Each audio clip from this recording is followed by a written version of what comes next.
Buen día a todos, nosotros somos estudiantes de la Universidad de la Ciencia de la Salud Hugo Chávez Frías, estudiantes de segundo año de radioimagenología. Nuestro grupo solo está conformado por Inés Sosa, Roxarma Mendoza, Ederson Pacheco y mi persona Jason Hernández. En este caso les estaremos hablando sobre el sulfato de bario. ¿Qué es el Varilux? Este medicamento es únicamente para uso diagnóstico. El Varilux pertenece a un grupo de medicamentos denominados medios de contraste radiológicos para rayos X que contienen sulfato de bario sin agente de suspensión. El Varilux es un agente diagnóstico radiopaco que se utiliza para intensificar el contraste durante la visualización del tracto gastrointestinal mediante determinadas técnicas radiológicas. Suele estar con el uso oral, que para exploraciones de rayos X con contraste simple del tracto gastrointestinal superior, como es el esófago, el estómago y el intestino delgado, para el diagnóstico de ciertas patologías en esas zonas. También para exploraciones de rayos X mediante técnicas de heteroclisis bifásica, que es la administración de una sonda para el intestino delgado para el diagnóstico de patologías.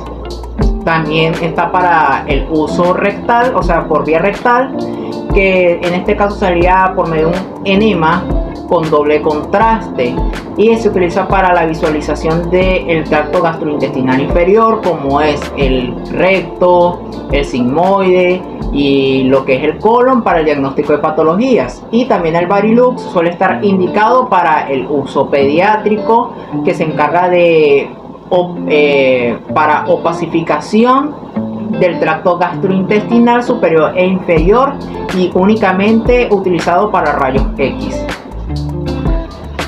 Posología y forma de administración. El Varilux debe ser utilizado únicamente bajo suspensión médica y deberá ser administrado por profesionales sanitarios entrenados con experiencia técnica en la realización de técnicas radiológicas con contraste de bario. En su posología, la dosis puede variar dependiendo de la edad del paciente, también de la patología sospechada o conocida, las técnicas diagnósticas a realizar, las vías de administración del contraste y la región estudiada. En el caso de los adultos, en el órgano como es en el esófago, se administra por vía oral con un doble contraste con una dosis de 30 a 40 mililitros. En el caso del esófago, el estómago y el intestino delgado, también por vía oral con doble contraste, con una dosis de 90 entre 180 mililitros.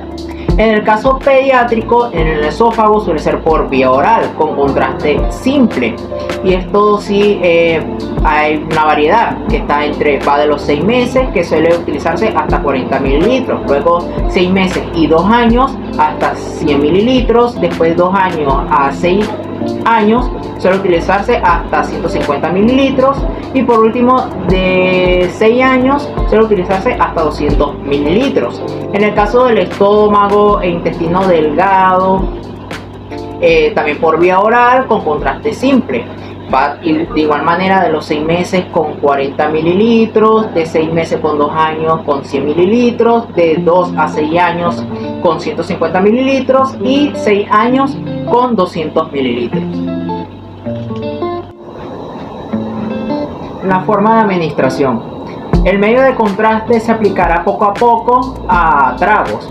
En caso puede evaluarse en primer lugar lo que es el esófago y luego el relieve de la mucosa gástrica.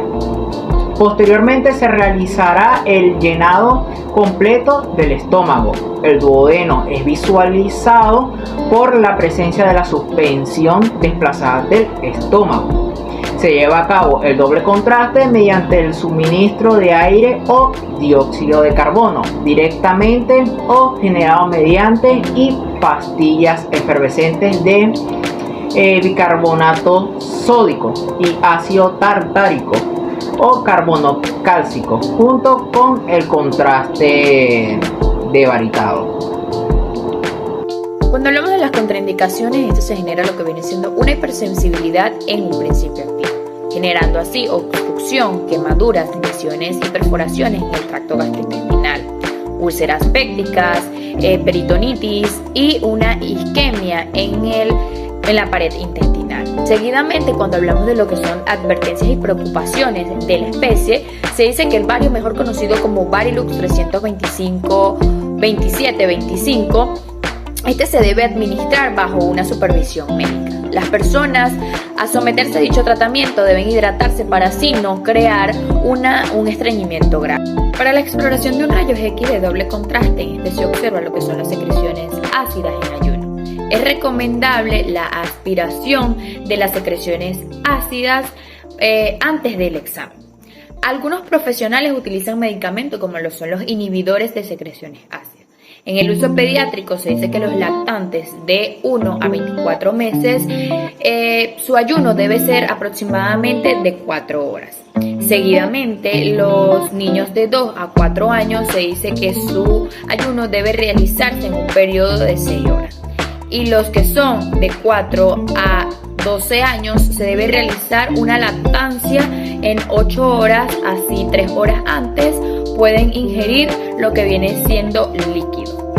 La interacción con otros medicamentos se dice que el sulfato es inerte biológicamente y no posee relación con otros medicamentos, por lo que la fórmula del sulfato de bario en el tracto gastrointestinal puede alterar otras terapias ya administradas. Embarazo y lactancia. En el embarazo no deben llevarse a cabo exploraciones radiológicas, a menos que sea estrictamente necesario o cuando el beneficio a la madre supere el riesgo para el feto. No se prevén efectos cuando se administra este medicamento durante el embarazo, puesto que la exposición del sistema es insignificante al sulfato de bario.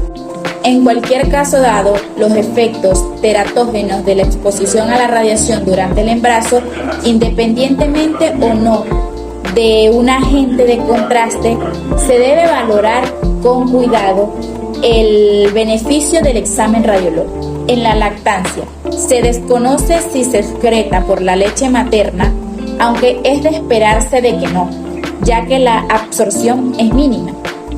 No se prevén efectos en niños neonatos o lactantes, puesto a que la exposición sistémica a sulfato de bario en madres en periodos de lactancia es mínima. Propiedades farmacológicas, propiedades farmacodinámicas, grupo farmacoterapéutico, medios de contraste. Sulfato de bario. El sulfato de bario por sí mismo no muestra cambios farmacodinámicos, ya que su uso es basado en la absorción de los rayos X para la visualización del tracto gastrointestinal. Su uso del sulfato de bario puro después de la aplicación etérica es químicamente inerte y bajo condiciones fisiológicas es prácticamente insoluble y no tóxico. No muestra cambios sistémicos del sulfato de bario en exámenes tóxicos y no se visualizan cambios localizados en la membrana mucosa del tracto gastrointestinal. Propiedades farmacodinámicas. El sulfato de bario no se absorbe a través del tracto gastrointestinal y se atraviesa de manera similar que el quimo. El tiempo del tránsito gastrointestinal suele ser de 1 a 2 horas y esto va dependiendo de cuánto líquido y dependiendo de la naturaleza del medio de contraste que se utilizó, como también depende del estado de las funciones vegetativas del paciente. Datos preclínicos sobre seguridad. Los datos de los estudios no clínicos no muestran riesgos especiales para los seres humanos según estudios de toxicidad disponibles. En la preparación para esta suspensión, o sea, para este medio de contraste, se va a requerir agua líquida, un vaso y obviamente el contraste. ¿Qué es lo que se va a hacer? Bueno, en lo que se va a hacer una mezcla con agua, de tal manera que quede de manera homogénea.